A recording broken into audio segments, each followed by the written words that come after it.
Thank you very much. Let me start on a different note. I was privy to few of the scientific sessions which were going on, and they took me back about 40 years when I entered into IIT Delhi, and my elder brother had almost completed his MBBS from All India Institute of Medical Sciences.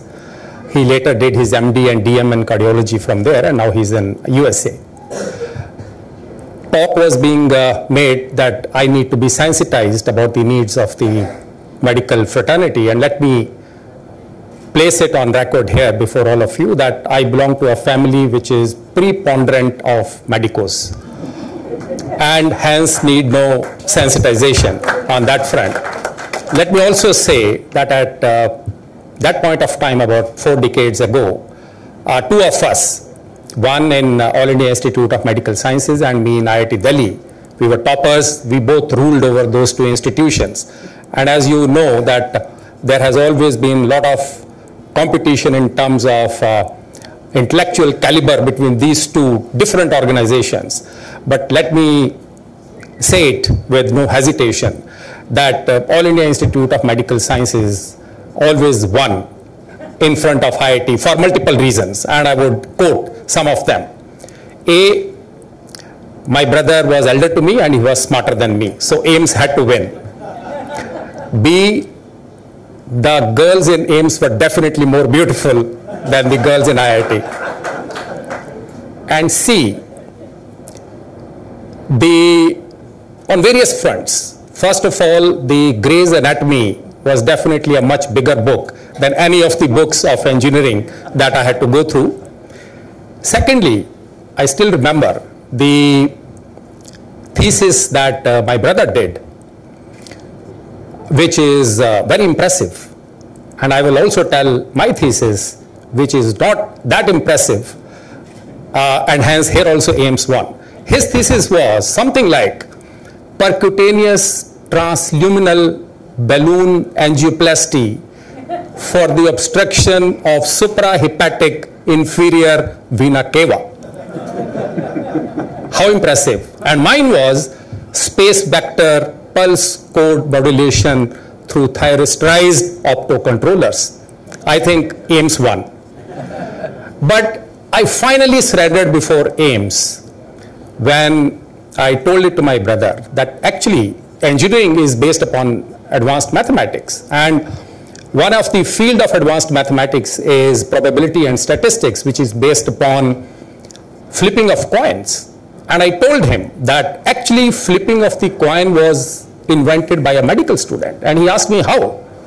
I said that a medical student had to decide whether to go in for proctology or neurology. So he flipped a coin and he said heads or tails. So I think finally I have surrendered before the medical fraternity, which was epitomized by my elder brother who is in USA. So coming back, I would like to place on the record my sincerest gratitude to Dr. Agarwal, IMA, DMA, all the dignitaries who are there on the dais, and all of you for giving me this opportunity and privilege to be present here today. Dr. Ganesh Mani is an established, renowned cardiothoracic surgeon, and he has virtually pioneered, as they say, beating heart surgeries. And I'm sure that this organization of Delhi Medical Branch of IMA is going to constantly flourish under his leadership, as it was doing under the leadership of Dr. O.P. Yadav, who himself also is a renowned cardiothoracic surgeon specializing in minimally invasive surgeries. And I'm also sure and confident that the New Delhi branch of IMA is going to continuously set higher and higher benchmarks, and also continually endeavoring to achieve the goals which are enshrined in the charter of IMA. And those goals were very beautifully read out in the prayer of IMA. All of you know much more than the goals which are there on the charter. But let me just recapitulate. It has already come out in the presentations which were made. I would say that finally, at the end of the day, goal is one, and that goal is to make a healthy city. And that healthy city requires much more than mere provisioning of health care. Now, what more does it require? I think we should start with what Aldous Huxley said about medical science, when he said that medical science has made such a tremendous progress that there is hardly any healthy human being left. This satire actually must make us focus on this imperative need to ensure that at the end of the day, what matters is making citizens healthy. And there, I suppose that that translates the charter of IMA into two very actionable agendas. And those agendas should actually be like a constant running themes in all deliberations of IMA. First is that there is an imperative need to ensure that the medical fraternity remains completely updated and keeps pace with whatever is happening latest in science and technology in the field. I think there is an imperative need of that. This need is felt in all sectors of society, but more so in the medical field, because as we all know, the lives are immediately connected with that. So I think that is point number one, and I'm sure Delhi branch of IMA is already taking a lot of steps in that. Second is important, and that has bearing on whatever has been discussed here recently, and that is how do we ensure a harmonious balance between the rights of the patients and the rights of the medical professionals. This is a very fine balance which has to be kept. A lot of work here is required within the medical fraternity as also in the governance structure. In the medical fraternity, I would briefly say, I mean, there is not, this is probably not the appropriate session in which we can go into a lot of details. I would briefly say that there is need to reduce, document and report errors. How do we do that is something which we have to work upon.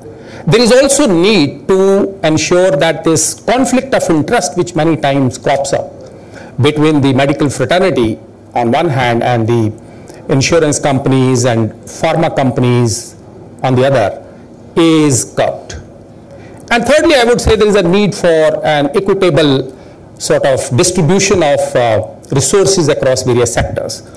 Some of these points are there. A lot of actionable points have been given to me, and it has been made clear to me that dinner will not be served unless those things are done. Let me say it quite authoritatively that we are going to ensure that these things happen.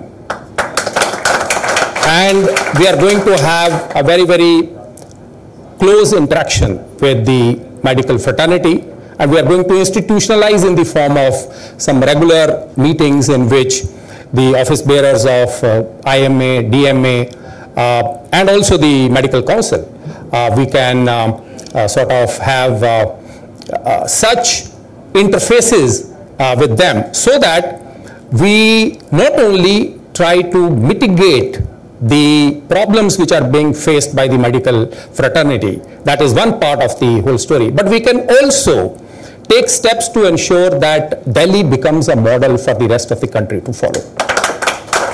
So my full commitment on that. I hope with this I have earned my dinner, but I had previously requested, and my deep apologies on that, today I would not be able to sort of stay back for that, but my dinner remains due, and we would have it very, very soon in a short period of time. Thank you very much.